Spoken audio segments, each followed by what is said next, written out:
묵상 기도하시겠습니다.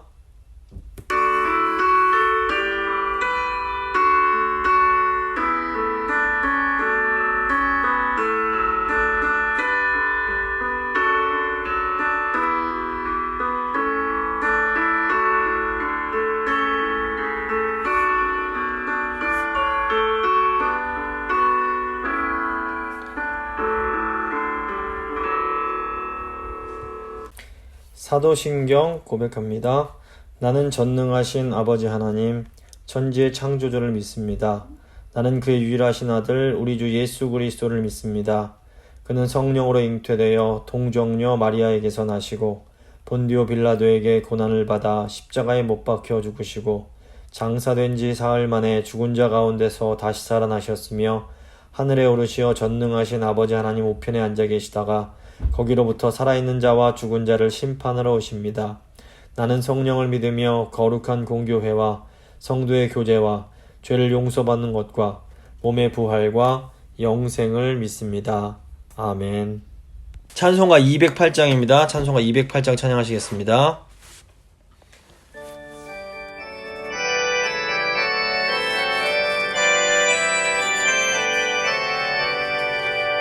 내 주의 나라와 주 계신 성전과 피 흘려 사신 교회를 늘 사랑합니다. 내 주의 교회는 천성과 같아서 눈동자같이 악기선을 보호하시네. 이 교회 위하여 눈물과 기도로 내 생명 다하기까지 늘 봉사합니다. 성도의 교제와 교회의 위로와 구주와 맺은 언약을 늘 기뻐합니다. 하늘의 영광과 베푸신 은혜가 진리와 함께 영원히 시온에 넘치네. 아멘. 기도하시겠습니다. 참 좋으신 하나님 감사합니다. 이 3일간도 저희를 은혜 가운데 지켜주시고 또다시 이 하나님의 말씀이 있는 자리로 불러주신 것 너무 감사합니다. 하나님, 하나님의 말씀을 생각할 때에 저희가 마음 가운데 정말 간절함이 있게 하시고 하나님의 말씀 통해서 저희 삶의 방향을 찾고 저희 삶의 기준 삼을 수 있도록 주여 도와주시옵소서. 정말 하나님 백성은 하나님 말씀으로 살아가는데 주님 이 말씀 가운데 정말 저희에게 저희 10년 가운데 말씀해 주시고 저희의 삶의 목적이 무엇인지 깨닫게 하시고 정말 저희가 어떻게 살아야 할지를 주께서 알려주시길 원합니다. 주님 말씀 통하여 힘을 얻게 하여 주시옵소서. 말씀 들으시는 성도님들 한 분 한 분 10년 가운데 주님 역사해 주시고 이 말씀 통해서 위로받게 하시고 힘을 얻게 하시고 방향을 발견할 수 있도록 주여 함께 하여 주시옵소서. 감사드리며 귀하신 우리 주 예수 그리스도의 이름으로 기도합니다. 아멘. 오늘 주신 하나님 말씀은 역대하 3장 1절 2절 말씀입니다. 역대하 3장 1절과 2절 말씀 제가 봉독해 드립니다. 솔로몬이 예루살렘 모리아산에 여호와의 전 건축하기를 시작하니 그곳은 전에 여호와께서 그의 아버지 다윗에게 나타나신 곳이요 여부스 사람 오르난의 타작마당에 다윗이 정한 곳이라. 솔로몬이 왕위에 오른 지 넷째 해 둘째 달 둘째 날 건축을 시작하였더라. 아멘. 이제 오늘은 역대기 24번째 시간 역대하 3장과 4장을 함께 나누고 기도하도록 하겠습니다. 제가 역대하 1장에서 이제 왕이 된 솔로몬이 성막으로 가서 백성들과 함께 하나님을 예배하는 것을 함께 살펴봤습니다. 솔로몬은 하나님을 예배하면서 하나님 백성들 1인 이스라엘을 하나님의 뜻대로 다스리기 위해서 지혜를 구합니다. 이 지혜에 있어 핵심은 하나님의 말씀을 듣고자 하는 마음이었습니다. 솔로몬이 이 지혜를 구할 때에 하나님께서 그 기도에 응답하셔서 솔로몬에게 나타나셔서는 지혜뿐 아니라 부와 재물과 영광도 주시겠다 약속을 하십니다. 솔로몬이 이제 받게 될 지혜와 부와 재물과 영광은 이 하나님의 성전을 짓기 위해서 반드시 필요한 것이었습니다. 이 역대하 2장을 보시면 솔로몬이 성전을 건축하기로 결심을 하고 성전 건축에 필요한 실질적인 준비를 하게 됩니다. 그러니까 하나님께서 이미 다윗 왕에게 아들 솔로몬을 통해서 성전을 건축하겠다라고 약속을 해주신 상태였습니다. 그런데 이 하나님의 약속은 솔로몬 왕이 하나님 뜻에 순종하여 성전을 짓기로 결심하는 것을 통해서 이제 실제로 이루어지게 되는 겁니다. 그래서 하나님의 뜻은 반드시 이 땅 가운데 이루어집니다. 그런데 이 하나님의 뜻은 하나님의 백성들이 자원하는 마음으로 하나님 주신 자유의지를 사용해서 이렇게 결단할 때에 그 하나님의 사람들을 통해서 이 땅 가운데 이루어지게 되는 겁니다. 그리고 이렇게 자원하는 마음으로 하나님의 뜻을 이루고자 하는 사람은 하나님의 그 놀라운 영광에 참여하는 복을 받게 됩니다. 사실 인간이 이 세상을 살아가면서 이 하나님의 영광에 참여하는 것보다 더 귀하고 소중한 일은 없습니다. 하나님은 우리에게 무엇을 절대로 억지로 시키지 않으십니다. 하나님의 뜻을 이루기 위해서 헌신하는 것은 사실 굉장히 힘들고 수고로울 때가 많습니다. 하지만 우리 잘 생각해보면 아무 일도 하지 않고 몸과 마음이 좀 편한 것보다는 주님의 일을 하면서 몸과 마음이 좀 고단한 것이 훨씬 더 값지고 행복한 일이라는 것을 알 수 있습니다. 비유가 좀 그렇긴 하지만 아주 성능이 좋고 값비싼 노트북이 있습니다. 그런데 이것을 아깝다고 가만히 내버려두면 이 가치가 드러나지 못합니다. 이 노트북을 기능에 맞게 잘 사용할 때에 비로소 그 노트북이 얼마나 좋은 노트북인지 가치가 드러나게 되는 겁니다. 그래서 하나님의 형상대로 지음받은 인간은 그 창조의 목적에 맞게 하나님께서 지어주신 바에 맞게 사용될 때에 그 가치와 위엄이 드러나게 되는 겁니다. 주님을 위해서 오늘날의 성전인 교회 공동체를 세우기 위해서 이렇게 사용되는 것은 좀 몸과 마음은 힘들 수 있지만 참 귀하고 영광스러운 일이란 것을 기억할 필요가 있습니다. 이제 오늘 3장과 4장은 이제 성전의 이제 구조와 기구들에 대한 내용입니다. 먼저 성전의 자리를 좀 보면 3장 1절과 2절인데 이 열왕기에서 보면 이 성전이 어디에 지어졌느냐보다 성전 건축이 시작된 시점을 많이 강조하는 것을 볼 수 있습니다. 그래서 열왕기상 6장 1절 보시면 이스라엘 자손이 애굽 땅에서 나온 지 480년이요 솔로몬이 이스라엘 왕이 된 지 4년 10월 곧 둘째 달에 솔로몬이 여호와를 위하여 성전 건축하기를 시작하였더라 이렇게 되어 있습니다. 그러니까 열왕기는 성전 건축을 그때부터 480년 전에 있던 출애굽 사건과 연결을 시킵니다. 이것은 이 성전 건축이 출애굽이 완성되는 의미가 있기 때문이었습니다. 이 출애굽의 목적은 이스라엘이 애굽의 노예 생활에서 해방되어 하나님을 섬기는 것이었습니다.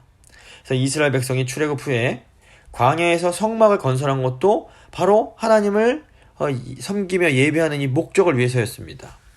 그래서 출애굽기를 보면 출애굽을 한 이스라엘이 홍해를 건너 시내 광야로 가서 하나님과 언약을 맺게 됩니다. 이후로 출애굽기 후반부인 출애굽기 25장부터 40장까지는 계속해서 성막 건설하는 내용이 나오게 됩니다. 이것은 결국 출애굽의 목적이 무엇이었느냐? 바로 성막을 건설하기 위함이었다는 것을 알 수가 있습니다. 성막이 왜 중요합니까? 성막은 하나님이 임재하시는 장소이기 때문에 그렇습니다. 성막은 하나님께서 이스라엘과 함께 하시고 그들을 자기 백성 삼으셨음을 보여주는 가시적인 상징물이었던 겁니다. 열왕기가 성전을 건축하면서 출애굽을 언급한 이유가 바로 이 때문이었습니다. 이 성막의 기능을 그대로 이어받는 것이 바로 이 성전입니다. 다만 이제 성막이 이렇게 이동하면서 이렇게 평화롭지 못한 시대를 하나님의 임재를 상징했다면 성전은 이제 한 장소에 정착을 하면서 평화의 시대에 좀 더 어울리는 건물이라고 할 수 있습니다. 그래서 어떤 의미에서 출애굽기와 열왕기는 비슷한 목적을 가지고 있다고 볼 수 있습니다. 하지만 이 성전 건축이 출애굽의 완성의 의미가 있다고 해도 뭐 성전 자체가 하나님의 백성들이 도달해야 할 최종 목적은 또 아닙니다. 아무리 화려하고 웅장한 건물이 지어진다고 해도 그것만으로는 하나님을 섬기는데 충분치 못합니다. 눈에 보이는 성전은 하나님께서 자기 백성 가운데 거하심을 확인시켜주는 건물입니다. 그래서 성전은 이 땅 가운데 세워진 하나님의 왕궁입니다. 그렇기 때문에 이 성전에서 인간 왕은 진정한 왕이신 하나님의 뜻을 행하는 청지기 역할을 감당해야 하고, 백성들도 이 왕의 인도에 따라서 하나님을 섬기는 그런 삶을 살아야만 됐던 겁니다. 이게 안 되면 뭐 건물이 아무리 화려하고 웅장하게 지어진다고 해도 이 성전이 제대로 된 기능을 하지 못하는 겁니다. 이런 이유 때문에 이제 열왕기를 보면 성전이 건축되는 중간중간에 하나님의 율례와 계명을 지켜 행하는 것의 중요성을 계속해서 강조합니다. 눈에 보이는 성전이 중요합니다. 하지만 이 성전 자체로는 근본적인 한계가 있습니다. 성전을 소유한 사람들에게는 이 성전에 임하시는 하나님께 순종과 충성하는 것이 요구됩니다. 이걸 망각하면 우리는 성전을 가졌으니까 뭐든 다 괜찮아, 이런 착각에 빠질 수가 있습니다. 실제로 이제 그 이스라엘과 이제 북이스라엘과 남유다가 멸망한 것은 이런 착각에 빠져서 성전을 자랑하면서 정작 중요한 순종을 하지 못했기 때문입니다. 반면 이제 결국 이렇게 멸망했다가 바벨론 포로세관에 끌려갔다가 돌아온 그 백성들을 위해서 쓰여진 역대기는 성전 건축의 어떤 시기보다 성전이 지어진 장소에서 일어났던 두 가지 사건을 언급을 합니다. 1절과 2절 말씀입니다. 솔로몬이 예루살렘 모리아산에 여호와의 전 건축하기를 시작하니 그곳은 전에 여호와께서 그의 아버지 다윗에게 나타나신 곳이요 여부스 사람 오르난의 타작마당에 다윗이 정한 곳이라. 솔로몬이 왕위에 오른 지 넷째 해 둘째 달 둘째 날 건축을 시작하였더라. 우선 역대기는 이 성전이 모리아산에 지어졌다라고 말을 합니다. 모리아산은 아브라함이 아들 이삭을 번제물로 드리려고 했던 곳입니다. 아브라함이 이제 이삭을 번제로 드리기 위해서 칼을 이렇게 번쩍 들었을 때에 하나님께서 아브라함아 두 번 부르시면서 그 칼을 막아주십니다. 그리고 하나님은 그 이삭을 대신할 제물을 마련해 주십니다. 따라서 이 모리아산은 하나님의 자비를 상징하는 장소입니다. 또 이 역대기 이제 1장 1절과 2절 보시면 그 성전이 오르난, 즉 아리우나의 타작마당에 지어졌음을 강조합니다. 이 오르난과 아리우나는 이제 같은 사람인데 원래 히브리어가 그 모음이 없기 때문에 이렇게 좀 그 자음만 같으면 같은 거라고 볼 수 있습니다. 그래서 역대상 21장을 보시면 다윗이 인구조사를 하는 죄를 짓게 됩니다. 이때 여호와의 사자가 예루살렘을 심판하기 위해서 칼을 드는데 이때 하나님께서 또 이 칼을 막아주시는 겁니다. 그리고 다윗이 이곳에서 하나님께 제단을 쌓고 제물을 드림으로 하나님의 용서를 받게 됩니다. 이곳이 바로 이 아리우나, 오르난의 타작마당이었던 겁니다. 즉, 이 아리우나의 타작마당은 역시 하나님의 용서의 은혜를 상징하는 겁니다. 그래서 역대기는 이 예루살렘 성전이 하나님의 대속의 은혜와 용서의 은혜가 베풀어지는 곳을 강조하고자 하는 겁니다. 그래서 오늘날에는 그렇다면 이 성전이 무슨 의미가 있을까요? 출애굽 이후에 지어진 성막과 솔로몬이 지은 성전, 그리고 이 역대기를 이제 읽고 있는 포로에서 귀환한 유다 백성들이 다시 재건한 두 번째 제2성전은 결국에는 참된 성전이신 예수 그리스도로 연결이 되고 예수 그리스도를 통해서 완성이 됩니다. 요한복음 1장을 보시면 예수님께서 육신이 되어 이 땅에 오신 것을 이 땅에 그 출애굽기에 나오는 그 성막이 쳐진 것으로 묘사를 합니다. 그 출애굽기를 보면 이 성막이 쳐졌을 때 그곳에 하나님의 영광이 충만하다고 나옵니다. 출애굽기 40장 35절입니다. 모세가 회막에 들어갈 수 없었으니 이는 구름이 이 회막 즉 성막 위에 덮이고 여호와의 영광이 성막에 충만함이었으며 이렇게 됩니다. 근데 요한복음 1장 14절을 보시면 말씀이 육신이 되어 우리 가운데 거하심에 우리가 그의 영광을 보니 아버지의 독생자의 영광이요 은혜와 진리가 충만하더라. 이렇게 됩니다. 그래서 여기서 말씀이 육신이 되어 우리 가운데 거하심에라고 할 때 이 거하심에라는 단어가 우리 가운데 성막을 치심에라는 의미입니다. 이렇게 예수님께서 육신을 입으심으로 우리 가운데 성막으로 오셨을 때에 그곳에는 여호와 하나님의 영광이 충만했던 겁니다.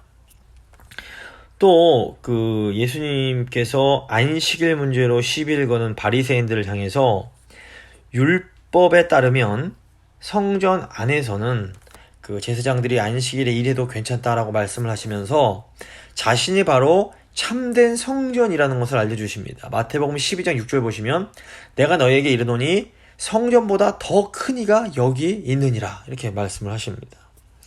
또 요한복음 2장을 보시면 예수님께서 예루살렘 성전에서 장사하는 사람들을 이렇게 내쫓으실 때 유대인들이 도대체 무슨 권위로 당신이 이런 일을 하느냐 이렇게 따집니다. 이때 예수님께서 성전을 3일 동안 일으켜 세우겠다 이렇게 말씀을 또 하십니다. 요한복음 2장 19절부터 21절입니다. 예수께서 대답하여 이르시되 너희가 이 성전을 헐라 내가 사흘 동안에 일으키리라. 유대인들이 이르되 이 성전은 46년 동안 지었거늘 네가 3일 동안에 일으키겠느냐 하더라. 그러나 예수는 성전된 자기 육체를 가리켜 말씀하신 것이라. 이렇게 이제 성경은 분명하게 이제 예수님께서 성막 그리고 성전으로 이 땅에 오셨음을 가르칩니다. 참된 성전이신 예수님은 이제 십자가에서 돌아가신 지 3일 만에 부활하심으로 이 말씀을 성취하시게 됩니다. 참된 성전이신 예수님을 통해서 우리는 하나님의 자비와 용서를 경험할 수가 있습니다. 예수님의 십자가는 희생과 용서 또 하나님의 공의와 자비를 동시에 보여주는 그런 사건이었던 겁니다. 참 성전이신 예수님께서 이렇게 부활 승천하신 후에는 예수님이 보내주신 성령이 거하는 교회가 바로 이제 이 땅의 성전이 됩니다. 사도 바울은 성령이 거하는 교회인 우리가 바로 성전이라고 분명하게 말합니다. 고린도전서 3장 16절 보시면 너희가 하나님의 성전인 것과 하나님의 성령이 너희 안에 거하시는 것을 알지 못하느뇨. 또 사도 바울은 성전인 우리들이 그리스도 예수 안에서 계속해서 이렇게 지어져 가고 있음을 또 가르칩니다. 에베소서 2장 20절 보시면 너희도 성령 안에서 하나님이 거하실 처소가 되기 위하여 그리스도 예수 안에서 함께 지어져 가느니라. 결국 이게 무슨 말입니까? 오늘날에는 성령 안에서 예수 그리스도의 몸된 교회가 바로 하나님의 성전입니다. 오늘날에는 그리스도 안에 있는 교회를 통해서 하나님의 희생과 용서 그리고 공의와 자비가 드러나게 되는 겁니다. 이 세상에서 이 교회인 우리에게 주어진 사명이 얼마나 큰 것인지를 잘 기억해야 됩니다. 우리가 하나님이 주신 성전의 역할을 감당하려면 성령과 말씀으로 충만해야 됩니다. 성령 안에서 예수 그리스도와 연합할 때에만 우리는 참된 성전의 사명, 이것을 잘 감당할 수가 있게 되는 겁니다. 그러니까 우리가 지금 열왕기나 역대기를 통해서 구약의 성전을 배우고 이해해야 하는 것은 교회인 우리가 바로 오늘날에는 하나님을 예배하고 하나님의 은혜가 베풀어지는 성전이기 때문입니다. 성전을 이해해야 우리가 어떤 존재인지 더 잘 이해할 수 있게 됩니다. 제가 수없이 강조드리지만 예배당은 예배당이지 성전이 아닙니다. 그렇다고 예배당이 중요하지 않느냐? 결코 아닙니다. 교회인 우리가 함께 모여서 예배드릴 수 있는 장소도 반드시 필요하고 또 아주 중요합니다. 하지만 예배당은 교회인 우리들이 모이는 장소지 결코 성전이라고 불리면 안 됩니다. 예수님을 구주로 고백하는 성도들의 모임이 하나님의 성전입니다. 물론 이제 우리가 기도할 때 하나님 우리를 성전으로 불러주셔서 감사합니다. 기도할 수 있습니다. 그런데 이때 우리가 성전이라고 할 때는 어떤 예배당 건물을 생각하는 것이 아니라 함께 신앙생활하는 믿음의 동역자들, 우리 교인들이 떠오르면 이게 바른 겁니다. 성전하면 교인들이 떠올라야 됩니다. 따라서 오늘날 성전을 세운다라는 것은 예배당을 이렇게 건축한다라는 것이 아니라 믿음의 공동체인 교회, 즉 성도들을 예수 그리스도 안에서 믿음으로 바르게 세워가는 것. 이게 성전을 세운다는 바른 의미입니다. 그래서 우리 이제 교회에서 2주 전부터 재건교회 청년들이 주일 오후에 함께 모여서 예배를 드리기 시작을 했습니다. 이걸 위해서 뭐 그동안 어른들이 많이 기도해 주셨고, 또 지금도 이렇게 격려해 주시고, 또 실제로 많은 부분에서 자원하는 마음으로 이렇게 협력을 해 주십니다. 근데 이런 모든 노력들이 바로 오늘날 하나님의 성전을 아름답게 세워가는 모습인 겁니다. 이렇게 젊은 교인들을 믿음으로 세우는 것은 어떤 뭐 화려한 큰 예배당 세우는 것과는 정말 비교할 수 없이 훨씬 더 귀하고 값진 일입니다. 이제 앞으로도 학생부와 유년부 그리고 어린 유치부들도 믿음 안에서 더 잘 성전으로 세워질 수 있도록 계속해서 기도해 주시고 이렇게 도와주시면 좋겠습니다. 이제 3장 3절부터 4장 22절인 끝까지 보면 그 성전의 구조와 기구들이 나옵니다. 근데 이 부분은 사실 저희가 작년 3월 말 4월에 코로나가 막 시작될 때쯤에 이제 그 다뤘던 열왕기상 6장 7장의 내용과 많이 이렇게 중복이 됩니다. 그래서 오늘은 어떤 세부적인 내용보다는 복습 차원에서 이제 핵심적인 내용들은 다루면서 그 영적인 의미, 그 신학적인 의미에 좀 더 집중을 하도록 하겠습니다. 먼저 3장 3절부터 7절 보시면 성전의 구조가 나옵니다. 이제 성전의 규모, 낭실, 이게 현관에 해당되는 낭실의 규모, 장식, 또 이제 대전의 장식을 소개를 합니다. 이제 그림, 보시면 성전의 평면도가 나오는데, 우선 성전 전체의 구조는 이 낭실, 저희가 그 그림에는 이제 주랑 또는 현관이라고 되어 있습니다. 그리고 낭실, 성소, 지성소 이렇게 세 부분으로 구성이 됩니다. 성막의 구조가 성막들, 성소, 지성소로 이렇게 되어 있는 것과 굉장히 비슷합니다. 이 성막과 성막과 성전의 지성소는 하나님의 왕좌로 여겨지는 이 법궤가 있는 곳으로 이 성전에서 또는 성막에서 가장 거룩한 곳이었습니다. 그래서 지성소에 가까울수록 더 거룩한 곳으로 여겨졌습니다. 이제 보시면 성전 규모가 나오는데 길이가 69빗, 약 30m, 너비가 20규빗, 약 10m, 높이가 30규빗, 약 15m 정도 됐습니다. 그리고 이 성소의 주랑은 길이가 20규빗, 너비가 10규빗 정도가 됐습니다. 근데 이제 특별히 이 역대기는 이제 이 낭실과 대전이 순금으로 장식되었다는 것을 강조를 합니다. 이것은 성전이 지극히 거룩한 곳이라는 것을 강조하고자 하는 겁니다. 이제 성전의 입체도를 이제 좀 보시면 앞으로 이제 이걸 보면서 할 텐데, 이 역대기는 자세히 언급하지 않지만 저희가 열왕기 때 보면 이 성전의 전면을 빼고는 나머지 3면에 3층 골방, 즉 다락방 같은 곳이 있었습니다. 그래서 구조적으로 1층이 가장 작고 2층이 약 1규빗 0.5m 정도 더 넓고 3층은 그보다 또 0.5m 정도 더 넓은 구조로 되어 있었습니다. 각 다락방의 높이는 5규빗 약 한 2.5m 정도가 이제 되었습니다. 자, 이제 보시면 3장 8절부터 4장 10절까지는 솔로몬이 이제 만든 성전 기구들이 쭉 나오는데, 이 성전 측면들을 보시면서 이제 들으시면 훨씬 더 이해가 잘 되실 거라 생각됩니다. 성전 측면도 보시면 이제 이 부분에 이 지성소가 나오고, 또 앞에 있는 현관 두 기둥이 나오고, 성전 밖으로 나가면 제사장 뜰에 있는 기구들이 또 나오고, 또 성소의 기구들, 또 제사장 뜰 이런 것들이 나오게 됩니다. 먼저 3장 8절부터 14절은 지성소에 대한 내용입니다. 지성소는 가장 거룩한 곳으로 하나님의 백성인 이스라엘이 우주의 통치자이신 하나님을 만나는 자리였습니다. 또 이 지성소는 하나님께서 왕으로서 하나님 백성들을 통치하시는 것을 상징하는 그런 장소이기도 했습니다. 저희가 열왕기 공부할 때 말씀드렸는데, 이 성막과 성전에 있는 지성소는 이 에덴 동산과 연결이 됩니다. 창세기 2장에 나오는 에덴 동산은 지성소와 같은 곳으로 이 아담이 제사장 역할을 했는데, 그곳에서 하나님을 섬기며 하나님을 만나 교제를 했습니다. 역대기를 보면 이 지성소가 정금 600달란트가 이제 들어갔다고 내용을 강조하는데, 이것은 지성소가 굉장히 거룩하다는 것을 강조하려고 하는 겁니다. 근데 이제 창세기 3장을 보시면 인간이 죄를 짓고 타락한 후에 이 에덴 동산으로부터 쫓겨납니다.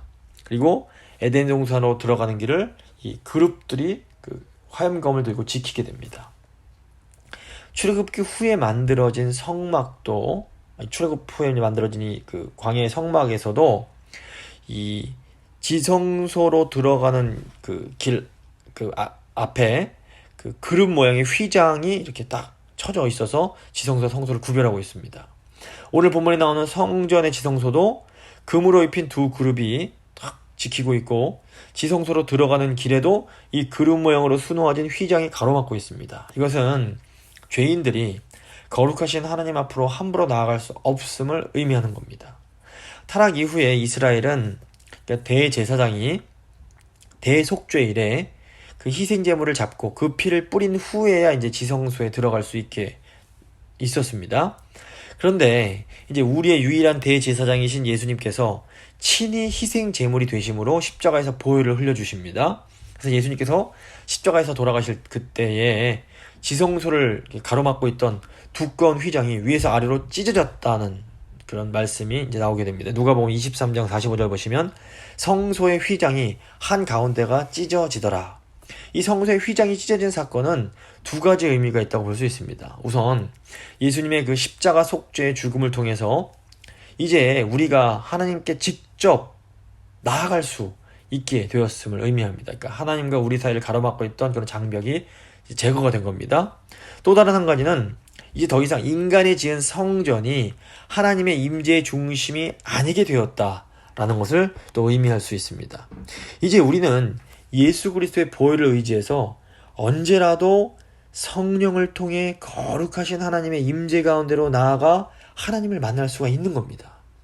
이것이 우리 성도들에게는 너무너무 중요합니다. 우리가 예수님께 기도할 때마다, 그러니까 하나님께 기도할 때마다 예수님의 이름으로 기도를 드리는데, 이것은 우리가 기도할 때에 우리가 유일한 대제사장이신 예수님을 의지해서 거룩하신 하나님의 보호자로 나아가는 것입니다. 우리가 예수님의 이름으로 기도함으로 거룩하신, 과거엔 감히 상상할 수 없었던 그 거룩하신 하나님 앞으로 나아가서 우리의 마음을 쏟아놓을 수 있다는 것은 정말 어마어마한 특권이라는 것을 알아야 됩니다. 그래서 이 기도를 절대로 이렇게 우습게 여기시면 안 됩니다.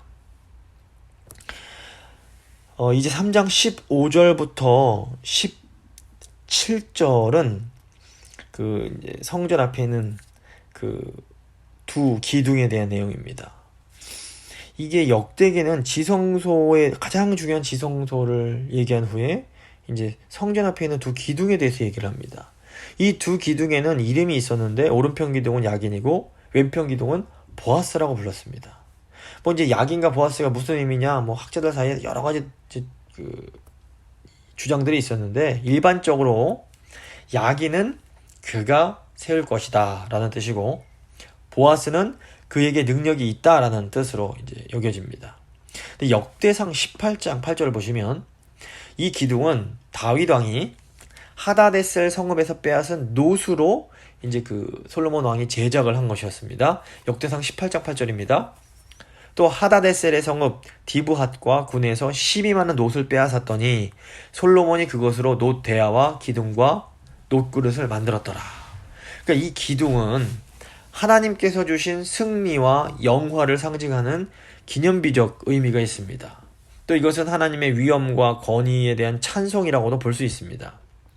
그렇다면 이 두 기둥인 야긴과 보아스가 이 시대의 성전인 우리 이 교회인 우리에게 무슨 의미가 있을까요?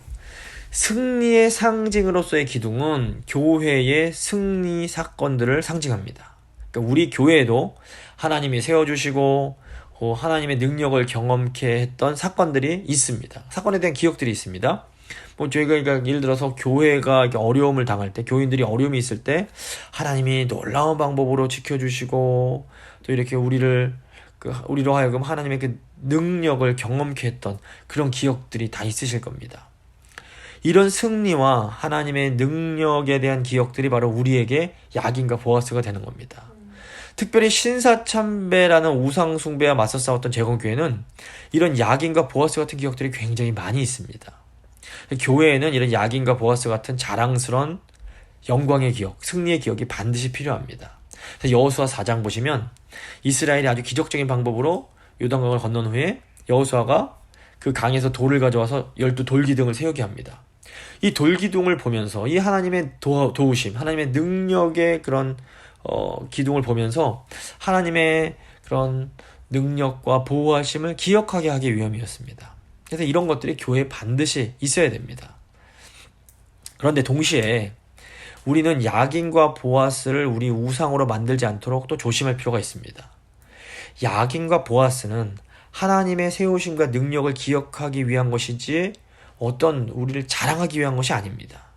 하나님이 주신 승리는 오직 하나님을 기억하며 하나님을 찬양하는 수단이 돼야지 그 자체로 우리의 자랑거리, 우리 어떤 공로가 되면은 절대로 안 되는 겁니다. 그래서 하나님이 주신 승리를 비롯한 모든 좋은 것들은 하나님의 은혜와 선하심을 기억하며 하나님을 찬양하는 기회로 삼을 때 비로소 그 가치가 온전하게 드러날 수가 있습니다.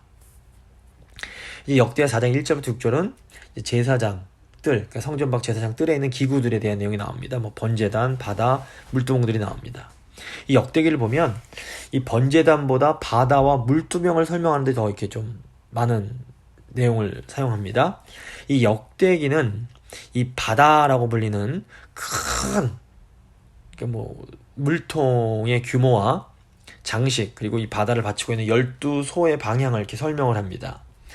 이 바다를 받치고 있는 12마리의 소는 학자들 간에 또 의견이 있지만 어쨌건 간에 이 사방에서 성전으로 나오는 12지파를 상징한다라고 볼 수 있습니다. 또 이 바다에 들어있는 물은 그 10개의 물두멍에 있는 물과 함께 제사장들이 성전으로 들어가기 전에 몸을 씻는데 아마 사용했을 것으로 보입니다. 여기서 좀 저희가 주목해야 될 것은 하나님은 너무 거룩하신 분이기 때문에 하나님 앞으로 나아갈 때는 반드시 이렇게 정결해져야 된다라는 겁니다. 오늘날 사람들은 하나님의 거룩하심에 대해서 너무 이렇게 무지하고 무시하는 경향이 있습니다. 지성소의 이 순금과 이 성전, 성전 안에 있는 순금과 또 성전 밖에 있는 물은 하나님이 너무너무 거룩한 분이시며 그분 앞에 나아갈 때에는 반드시 정결해야만 함을 강조하는 것이라고 볼 수 있습니다. 물론 이제 오늘날은 모든 성도가 다 왕같은 제사장들로 예수님의 이름을 힘입어서 하나님 보좌 앞으로 나아갈 수 있습니다. 우리가 예수 그리스도의 보혈로 씻김을 받았기 때문에 거룩하신 하나님의 임재 가운데 들어갈 수가 있는 겁니다. 그런데 우리가 이렇게 주님의 보좌로 나아가기 전에 먼저 우리의 죄 고백을 통해서 이 죄 씻김을 받아야 함을 또 기억할 필요가 있습니다. 그래서 예수님도 이렇게 제자들의 발을 씻어주시는데 우리가 어떤 우리 마음 가운데 죄와 욕망이 가득한 채로 하나님 앞에 정말 이것을 회개하지 않고 고백하지 않고 주님 앞에 그대로 나가면 우리가 예배드리고 기도한다고 해도 어떤 의미에서 영적인 죽음에 이를 수가 있습니다. 이게 죄를 가지고 지성소로 들어가면 죽는 것과 마찬가지입니다. 사실은 이게 정말로 무서운 것인데 물론 우리가 주님 앞에 나아갈 때 죄된 마음으로 나아간다고 해서 우리를 주님께서 당장 죽이거나 이러진 않으십니다. 그런데 구약 성경을 보시면 그 가인 같은 경우에는 하나님께 제사 드리고 동생 아벨을 죽입니다. 또 사무엘상 보시면 분인나란 여인은 제사 드린 후에 사무엘의 어머니 한나를 더 극성스럽게 괴롭힙니다. 이것은 우리가 더러운 마음을 씻지 않고 예배드리고 기도하면 도리어 그 영혼이 이렇게 죽음으로 나아갈 수 있음을 강력하게 시사합니다. 그래서 예배 드릴 때에 먼저 내 안의 죄들을 잘 살피고 하나님께 나의 죄를 고백함으로 이렇게 발 씻음을 경험하는 것이 아주 중요합니다. 우리 마음이 하나님 앞에서 정결하게 된 상태에서 하나님 앞으로 나아갈 때에 비로소 하나님 주시는 그런 복과 은혜를 온전히 누릴 수가 있는 겁니다. 이게 되지 않으면 예배드린 후에 오히려 다른 사람을 더 괴롭히는 이 분인나 예배 드린 후에 다른 사람의 영혼을 죽이는 이 가인처럼 우리가 변할 수가 있는 겁니다. 이거 잘 기억할 필요가 있습니다. 역대하 이제 4장 7절부터 10절은 외소의 기구들과 제사장 뜰에 대한 내용입니다. 이 부분은 이제 성소, 그러니까 성전 안에 있는 금 등잔대 10개, 상 10개, 금 대접 100개, 그리고 제사장 뜰과 큰 뜰의 문에 대한 내용입니다. 이 역대기 보시면 이 규례대로라는 말을 이제 반복해서 사용하면서 이 금 등잔대가 출애굽기 25장에 나오는 성막의 등대와 이 연결됨을 보여줍니다. 그리고 출애굽 당시의 성막에는 이제 한 개의 그 떡상과 12개의 떡이 올려져 있었는데 역대기에는 이제 그 상만 10개가 나옵니다. 그리고 역대하 4장 9절에는 제사장의 뜰과 큰 뜰을 구분해서 문을 만들었는데 이 큰 뜰은 백성들을 위한 것이었고 제사장 뜰은 제사장과 레위인들을 위한 그런 장소였다고 볼 수 있습니다. 이제 복음서를 보시면 예수님께서 오늘 지금 이 본문에 나오는 것처럼 자신을 빛이라고도 말씀하시고 생명의 떡이라고도 말씀하시고 또 내가 문인이라고도 말씀을 하십니다. 결국 이게 무슨 말이냐면 성소 안에 있는 모든 것들은 결국 이렇게 예수 그리스도에게로 연결이 되고 예수 그리스도를 통해서 완성됨을 우리가 알 수가 있는 겁니다. 이제 4장 19절부터 4장 11절부터 4장 22절까지는 이제 후람과 솔로몬이 만든 기구들이 이제 총 정리적으로 정리가 되어서 나옵니다. 후람과 솔로몬이 만든 이제 성전 기구들이 이제 다시 한번 뭐 이렇게 앞에 나왔던 게 또 다시 나오기도 하고 이제 새롭게 나오기도 하는데 좀 주목해야 될 것은 후람이 지금 솥과 부삽과 대접을 만듭니다. 이 솥과 부삽과 대접은 성전에서 하나님을 예배하는데 직접적으로 사용된 그런 도구들은 아니었습니다. 오히려 어떻게 보면 하나님을 제사하는 데 필요한 작은 소품들의 작은 도구들에 불과할 수 있습니다. 그런데 이렇게 평범해 보이는 기구들이 없으면 또 성전 예배가 순조롭게 진행될 수가 없었습니다. 이게 오늘날 교회도 마찬가지입니다. 우리가 예배를 드리고 교회에서 함께 신앙생활을 할 때에 겉으로 막 확 드러나지 않지만 뒤에서 수고하는 많은 손길들이 존재합니다. 뭐 청소하시는 분, 안내하시는 분, 뒤에서 뒤치다거리 하시는 분들, 이런 분들이 또 많이 이제 계신 겁니다. 이런 수고들이 있습니다. 근데 중요한 것은 이런 수고들이 없으면 우리 예배가 온전히 드려질 수 없다는 것이고, 더 중요한 것은 하나님께서 이 사람들이 잘 알지 못하는 드러나지 않는 모든 수고들까지 다 일일이 기억하고 계신다라는 겁니다. 그렇기 때문에 우리는 주의 일을 할 때 낙심하거나 지치지 말고 끝까지 충성할 수 있어야 합니다. 감사하게도 우리 주님께서는 우리가 드러나지 않게 남 모르게 하는 모든 수고를 기억하시고 아주 놀라운 방법으로 갚아주십니다. 이게 하나님 나라의 비밀입니다.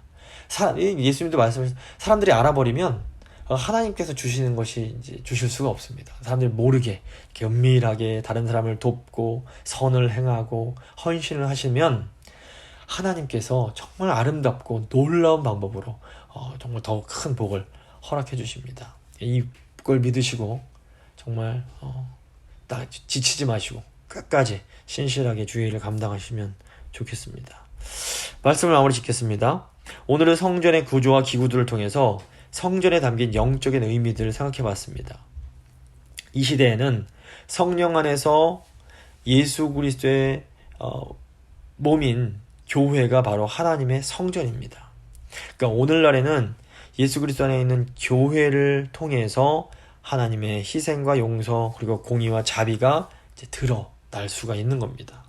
이 우리 교회로서 성전으로서의 우리의 사명이 아주 귀한데 이 사명은 우리가 성령으로 충만하고 하나님 말씀으로 충만할 때에 이제 감당할 수가 있습니다.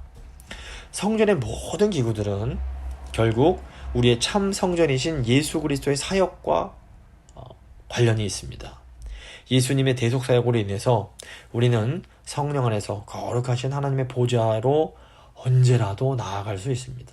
그래서 이 놀라운 특권을 기억하시면서 항상 믿음으로 담대하게 그 은혜의 보좌로 나아가는 우리가 되어야 되겠습니다.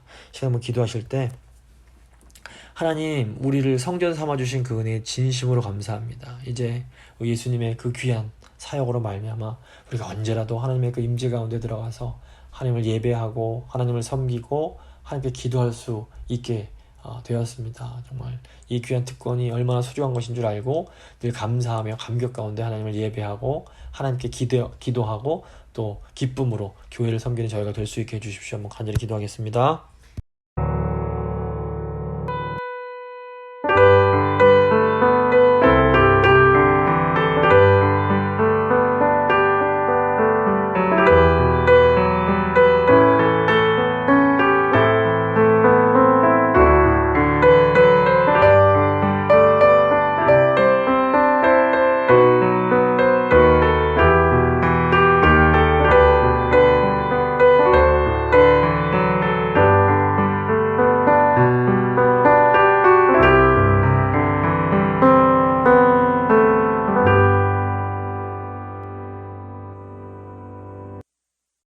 하나님 아버지, 저희를 하나님의 영광스러운 교회로 삼아주신 것 너무너무 감사합니다.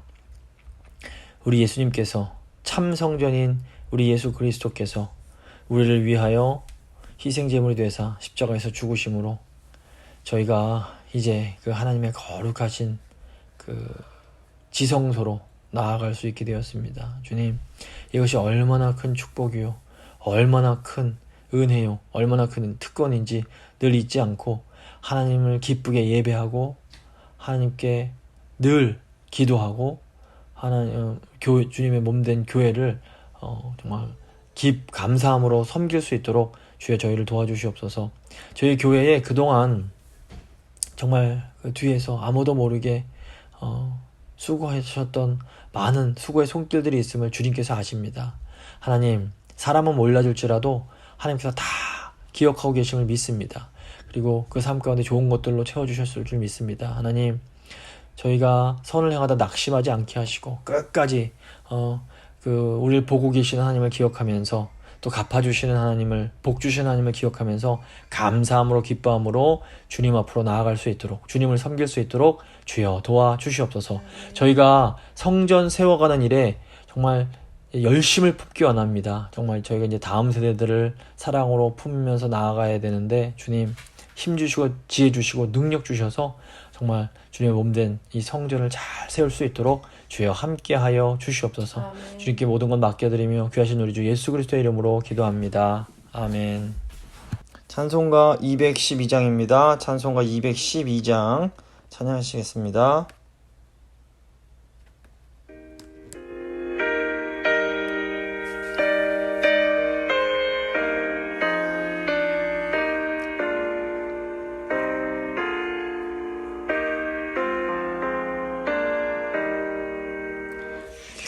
겸손히 주를 섬길 때 괴로운 일이 많으나 구주여 내게 힘주사 잘 감당하게 하소서. 인자한 말을 가지고 사람을 감화시키며 갈 길을 잃은 무리를 잘 인도하게 하소서. 구주의 귀한 인내를 깨달아 알게 하시고 굳건한 믿음 주셔서 늘 승리하게 하소서. 장래의 영광 비추사 소망이 되게 하시며 구주와 함께 살면서 참 평강 얻게 하소서.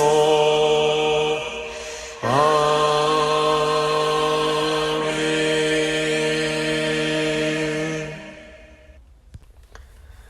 주님 가르쳐 주신 기도로 예배 마치도록 하겠습니다. 하늘에 계신 우리 아버지, 아버지의 이름을 거룩하게 하시며 아버지의 나라가 오게 하시며 아버지의 뜻이 하늘에서와 같이 땅에서도 이루어지게 하소서.